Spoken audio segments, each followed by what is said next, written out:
Flooding has also gripped several coastal and low-lying communities in Bulacan, one of the areas at the center of the flood control scandal. For the details, we have mobile journalist Arles De Los Santos. Arles, nasaan ka ba ngayon specifically at what's the situation like?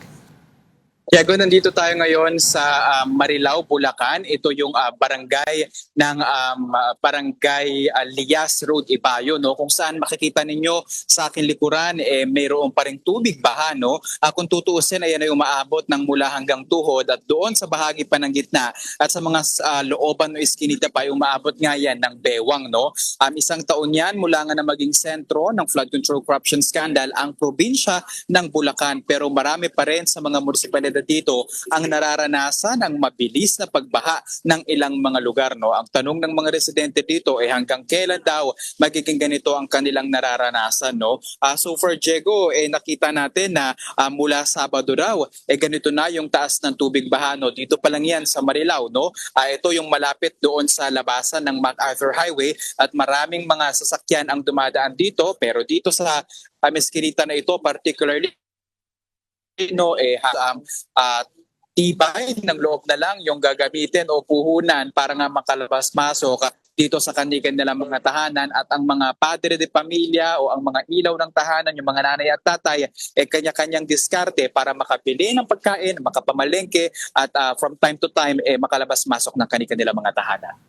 Okay, kamusta naman yung pag-respond ng local authorities, Arles, sa sitwasyon? Although, sabi nga ng Pag-asa, I was talking to several the weather forecaster kanina, the worst is over for now, pero tuloy-tuloy pa rin daw ang magiging pag-ulan.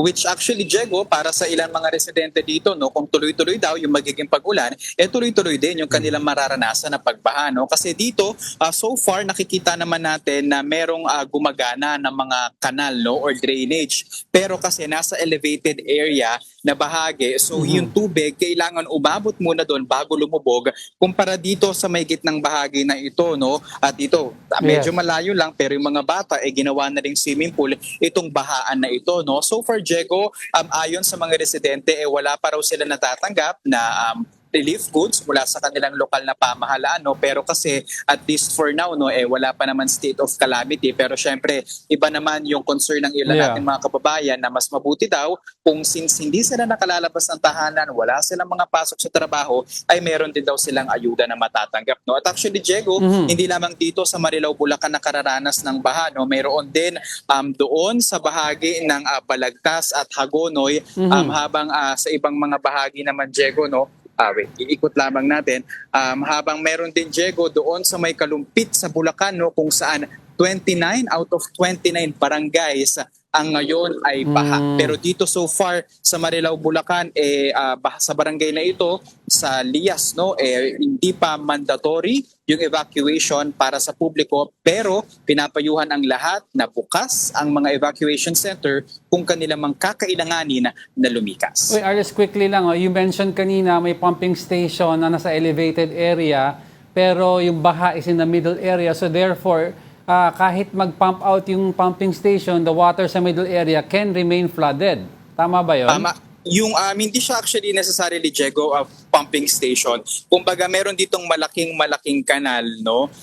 Pero nasa medyo pataas siya na part. So ang nangyayari, yung tubig kapag umaakyat doon, makikita mo na umiikot siya pababa. Pero dito, dahil sa taas ng tubig, hindi na natin makita kung nasan nga ba yung kanal dito para mabilis na humupa yung tubig, no? Pero kapag dumiretso pa tayo doon, kasi nandun tayo sa kabilang dulo kanina, ayon sa mga residente, parado raw yung maraming mga kanal nila dito, no? At yung ilan may mga basura. Kaya ang kanilang diskarte, itataas nila yung kanilang mga bahay, at yung kanilang mga tindahan, at hopefully daw, isa o dalawang beses sa isang taon, maranasan lang nila yung pagbaha. Pero yung once or twice a year na yan, pwede daw tumagal ng nasa 5 araw hanggang 7 araw. Well, Arles, the reason why I ask you about that is because since pumutok tong flood control scandal, meron bang correction na ginawa sa mga maling flood control projects? May mga projects ba na tinuloy or may mga projects na tinapos sa Bulacan area?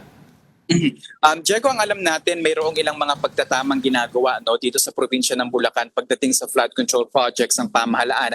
Pero kasi kung titignan natin yung framework ng isang flood control project ay hindi yan agad-agad magagawa at maitatama no, dahil kadalasan nakadepende yan sa haba ng dike na kakailanganin, sa lalim ng drainage na kakailanganin o maging doon sa mga coastal areas lalo. No? Na lalo pa, Diego, na ngayong araw dito sa Bulacan ay umaabot daw ng 4.56 ang 4.56 meters ang level ng high tide na kanilang nararanasan. So marami talagang mga lugar dito yung hindi lang habagat, dalang ulan ng habagat ang kanilang nararanasan, kundi mas palalalain pa yan ng high tide sa kanilang mga lugar. Pero syempre, Diego, nakadepende pa rin sa proyekto na nailaan ng kanilang mga distrito yung pagwawasto sa kanilang mga flood control projects sa bawat munisipalidad. Alright, lastly, kamusta naman ang situation with regards to power or any water interruptions kasi very critical ang kuryente at tubig?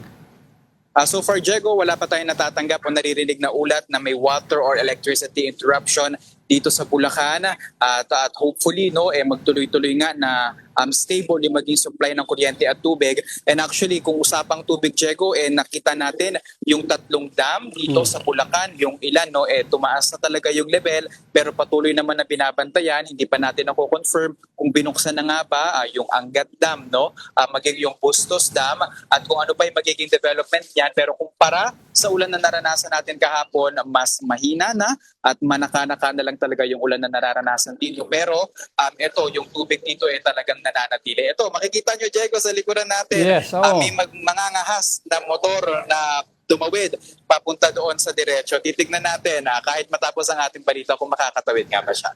Yan muna ang latest dito, Diego. Well, mag-ingat ka, Arles. Well, based sa report mo, mukhang wala ngang improvement sa Bulacan as of now. But pag-ikot mo, mag-ingat ka and keep us updated. Maraming salamat, mobile journalist Arles de los Santos.